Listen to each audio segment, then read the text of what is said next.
Good day, folks. This is Greg Judy at Green Pastures Farm. Today I'm in Catawba. I think that's how you pronounce it, isn't it? Sounds right to me. Catawba, Virginia, at a grazing workshop that we held today. And I led an all-day workshop. We did some classroom, then we went out on the farm and did just a pasture walk with some cattle and forages. And I wanted to do an interview. This is Well, first off, what's behind us? this is the old. Look at me. This is an old dairy farm, and this is part of Catawba. What did they call it? They had tuberculosis. Yeah. Not salutatorium, sanitarium, wasn't it? Yeah. I think so. Yeah. Sounds right. So this is where they produced the food and the milk and the cheese, and they had pigs up on the hill. There's a hospital right over that hill, and this was in the 20s, 1923. And they produced a lot of food right here, and so they were able to feed all the patients over this hill over here that they were treating. So that's the history of this. Virginia Tech got it, and they were actually looking at developing it into a prison and all kinds of different things. And the town of Catawba said, no, let's leave it in something to do with ag. And so Virginia Tech has a wonderful agri-tourism, not agri, but Forestry. silvopasture.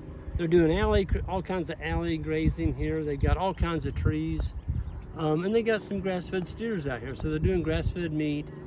And the young man that's doing this, Adam Taylor. That's right. Yeah. Adam Taylor, he's doing a good job. So we got to share that with everybody. But this guy, Drew Wimsatt. I met Drew many years ago. You were a young fellow. 2014. 2014. Yep, it was My South gosh, Carolina Has it been Rural that Farming long? Conference. 10 years ago. It's been a lot. I saw this fellow and his wife, and they were sitting on the front row, and I couldn't help but notice that guy's in the service. He just looked like a service guy.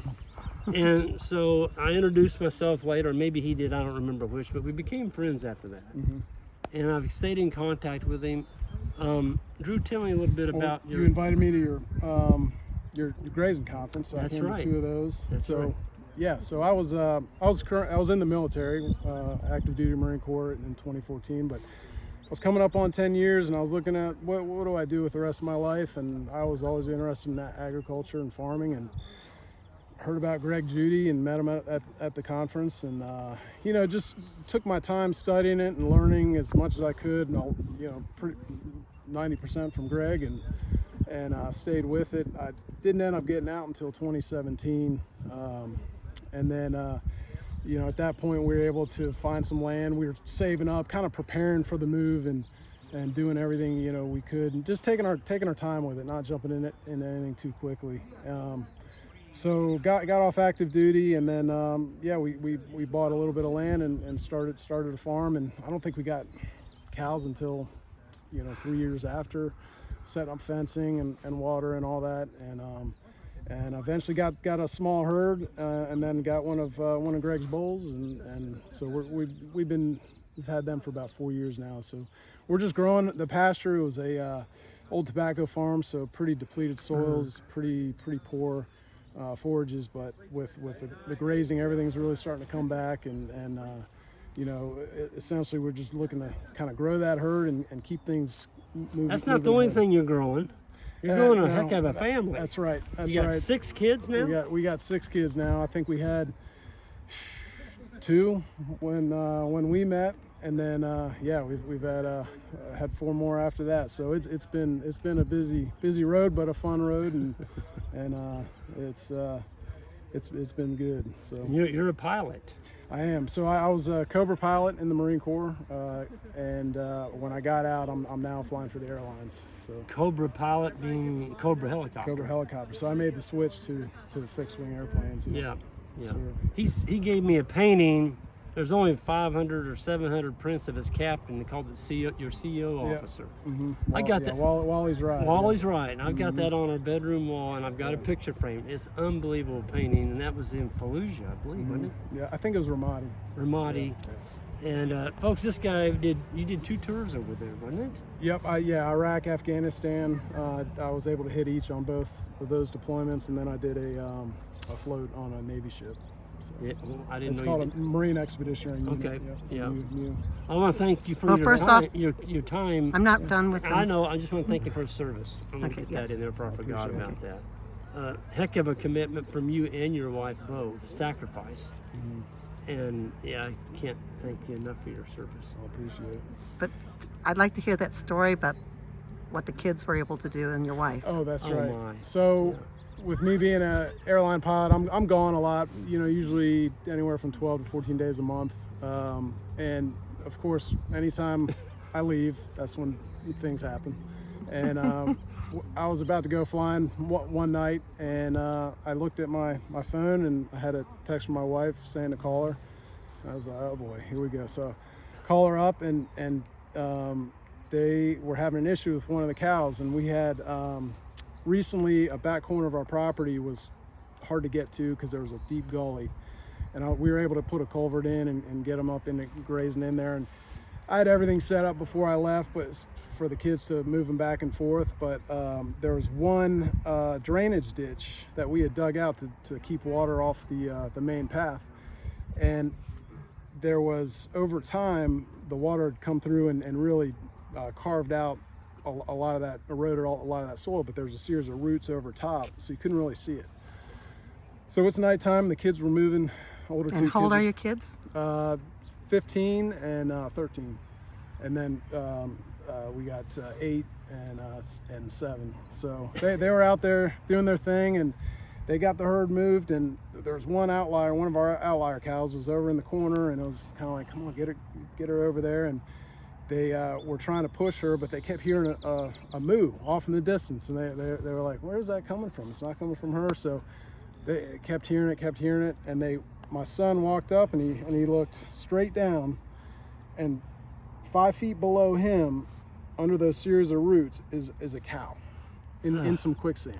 And this cow, not only was it 5 feet down from the surface where he was, but it was up to its belly, halfway up its belly in quicksand.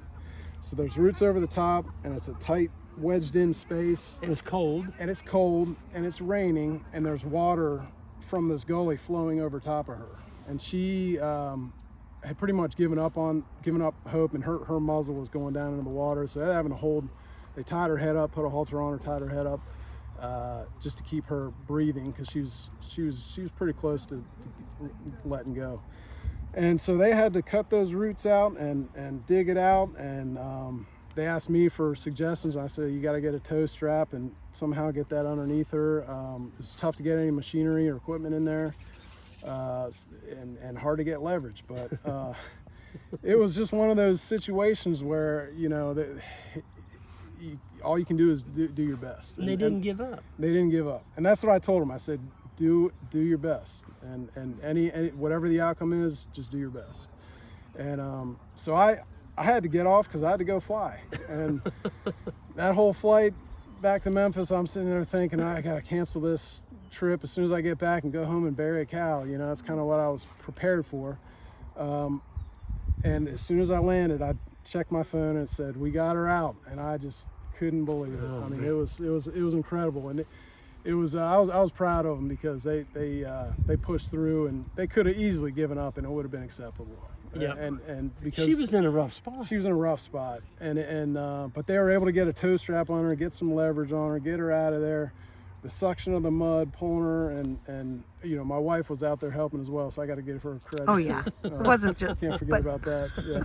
But I mean, it was all of them. It was Pulling as a unit. Team effort, and You sent me pictures of that, and all the little ones were up on the bank, had little lights on their head. Yep. And your older ones are down in that hole, trying to get that. I still don't know how they did it. It was incredible, and I told them too. It kind of reminded me of a combat situation where life is on the line. To a much lesser degree, life is on the line.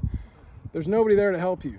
It's just you and what you have available with you, and you've got to figure out how to solve the problem to save a life. And some people would panic, some people would get stressed, some people wouldn't be able to handle it. But I was just proud of them that they kept their composure and their bearing, and they went through and they got it done. And it was it's a good life experience for them to think back on, I feel like, and say, hey, we've done this before. We've done tough things they'll before. never forget that. Yeah. All through life, man. It's going to make them it's going to give them the confidence that they can tackle anything they come up against. Right. You know? Yep. So, man. Yep. Drew, thanks for sharing that Absolutely. with us. Folks, this is Drew, you're in North Carolina. Mm-hmm. And do you have a website? I do. It's tfcranch.com. tfcranch.com. And what are you selling off your ranch? We have South Pole cattle. So we sell breeding stock, and we'll sell beef when we have it available. Right now, we just started a layer enterprise. So we have eggs, and we do chickens and pigs. But we're small, just getting started. And yep. And you just got a lease? we just got a new land lease. Yep. So we're trying to keep that herd expanding and keep it going, and cool. Keep implementing some of the stuff we've learned. And yeah. so And you're in what part of North Carolina? It's in Oxford. Oxford, North Carolina. So we're north of Raleigh-Durham area, about 30 minutes north of Durham, at about 20 minutes south of Virginia-North Carolina line off I-85. Perfect. Folks, if you're looking for some good breeding stock in North Carolina, this guy has got a really good start. I sold 2-year bulls for you last year. Man, they were Cracker Jacks. And you've got another young bull coming on. I do, yeah. Yeah, he's looking really good. We talked about your older herd bull. You may be actually replacing him this year. So if you're looking for a good bull, give me an email. Eggs. He said he's covered up with eggs. We got eggs too. Yeah. So, Make sure you give me that email, your address, and that'll be on the description section of this video. So thank you all. Drew, thanks again. It's always a pleasure to get to meet with my good friend here, Drew, and we'll see you all down the road. Hit that subscribe button on the way out. Thank you.